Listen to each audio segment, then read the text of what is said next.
Also, we were talking downstairs before we came in about the ways in which you think that masculinity, in a sense, is called into question. This is a discussion about feminism, truth and lies, but this is also has to be a conversation about masculinity and what that might mean.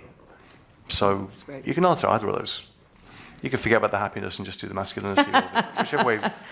Well, the Happiness Project one, I think, is part of the earlier piece of the backlash. I mean, I think the idea that, Arianna Huffington, again, has done the third metric, that we should be measuring our lives and our success or achievement, or whatever word you want, in terms of what makes us fulfilled. And the answer to that is rarely just another rung on the career ladder, or more money or more power. It is the sum total of our relationships as human beings, and our appreciation of beauty. And I get more pleasure watching my birds at the bird feeder every morning than through countless things I do later in the day. I'm going to make time to do that, or my first cup of coffee, or the site of the Princeton campus, which is one of the most beautiful places in the world. So I think that, again, that's just the pendulum swinging back, and we do need it. We've gotten way, way, way out of whack.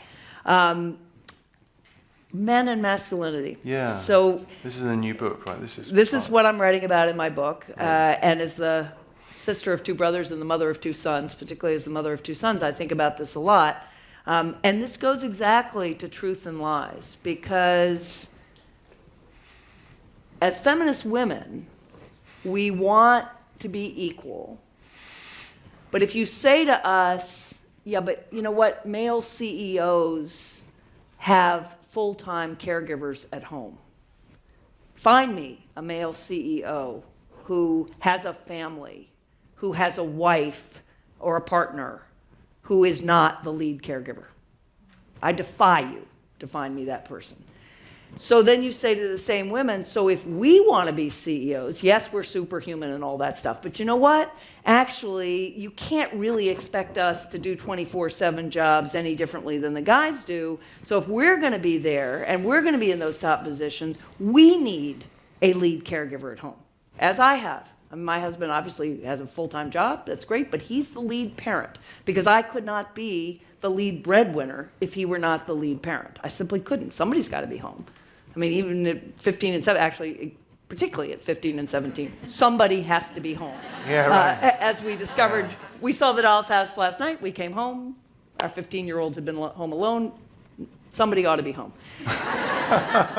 So, the place was trash. A bit. Pizza boxes, we won't go there. So then you say, okay, so you want to be the CEO or the president of the university or the surgeon or the scientist, whatever. You've got to marry somebody who is willing to support you in the homework, the family work, in the way he's going to support you. Believe me, you're not going to be able to do what you want to do without him, but that's probably what you're going to have to do. And maybe you'll trade off, but he's going to have to do that part of the time. And at that point, many women get off the bus. They don't want to marry a guy like that. They don't think a guy like that is masculine. Indeed, the guys who do that, I know I'm in Brooklyn, and Brooklyn is the home of, Brooklyn gives the lie to all this. There are more stay-at-home dads here than probably anywhere else in the U.S., or work-from-home dads, or lead caregiver dads, or however you want to put it. But in most places in the U.S., those dads report that the women they engage with on the playground think they're a little odd. Do not think of them as a model of masculinity. We can't have it both ways, right? Just as I was told growing up, don't be too smart. Don't be too smart around a guy. He won't want you. Well, right, that vision of femininity had to change. It had to change. Guys had to think that women who were powerful and smart and competitive were attractive, because otherwise we couldn't do it. Well, you know what? We have to think that a guy who puts his family first, that a guy who says, no, I want to be the lead parent. I'm going to defer a promotion. I'm not going to be the most powerful guy out there. We have to say, you are a masculine, valued, wonderful man. And if we can't get there, we are not going to make this kind of change because we've gotten as far as we can get without doing that. We've got 15% of unbelievable super women who get really lucky, right? Or who have a lot of money, or who are just really superhuman, who manage to make it work, but we're not going to get further than that. So it's really about changing the way we think about it. It's not only, but a lot of it is about changing how we think about men and what we think a masculine, attractive guy is. That's the question for the coming generation, as it were. Yep. That's going to, okay. Yeah, it's going to be one of those videos. Okay, so if you're looking for a short video, this might not be the one that you would listen to. Now, the clip you just heard was from Anna Marie Slaughter talking about the feminist double standard. And while the two things might not match up, toxic masculinity and the feminist double standard, in most people's minds, guess what? You know me, I'm an analyst. And I don't see the world the way most people see the world. Most people see the term toxic masculinity as an attack on men. And I would say that is a secondary effect. Like most propaganda, it's actually wrapped up in something juicy. Attacking men is juicy. It's like wrapping medicine in a spoonful of sugar. Makes the medicine go down. But what is the medicine? What is the message that is really, really going on?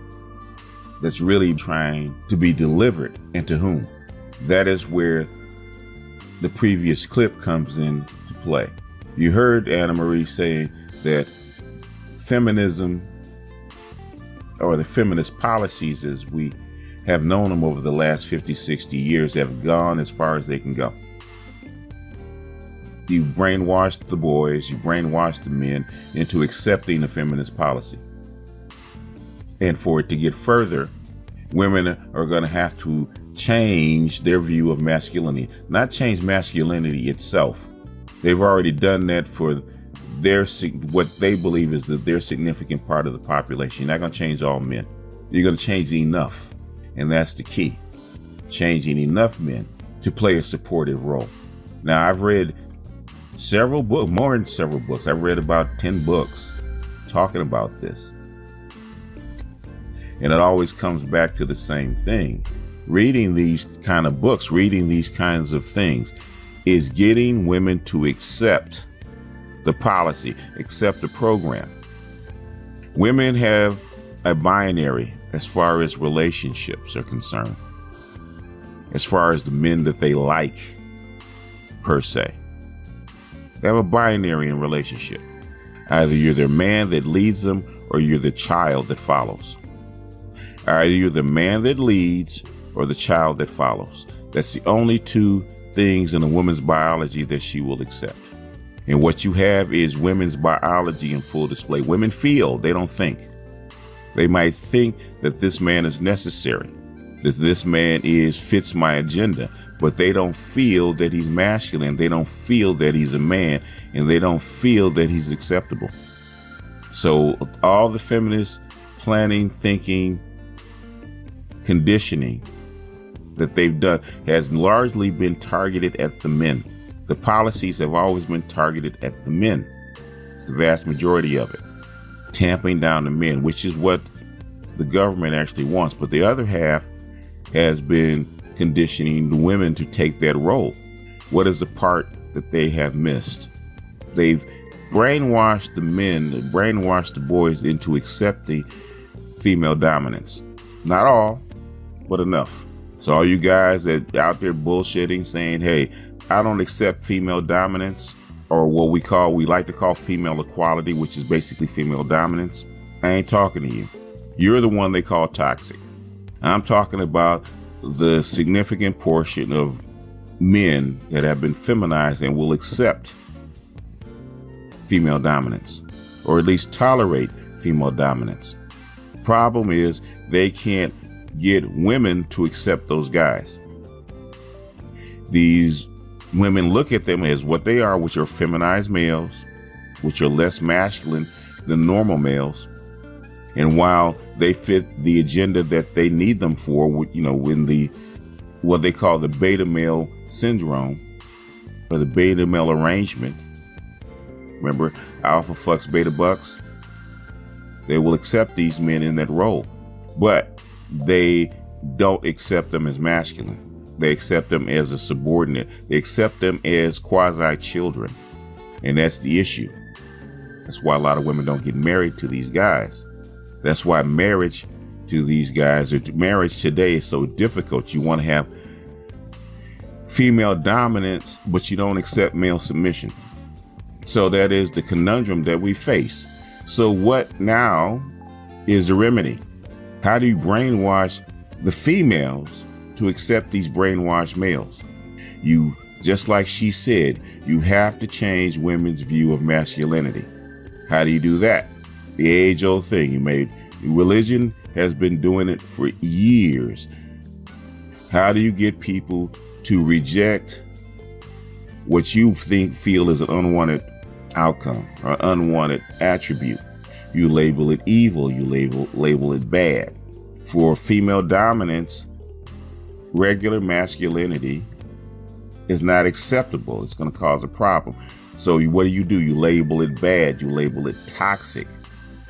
Toxic masculinity is just regular old run-of-the-mill male behavior. That's all it is. But if you label it regular old male behavior, women will not accept the ones that you have feminized or that you have brainwashed. So what's going to happen eventually? The brain is going to undo the brainwashing of the males, and they're going to turn the feminist agenda, feminist policies on its head.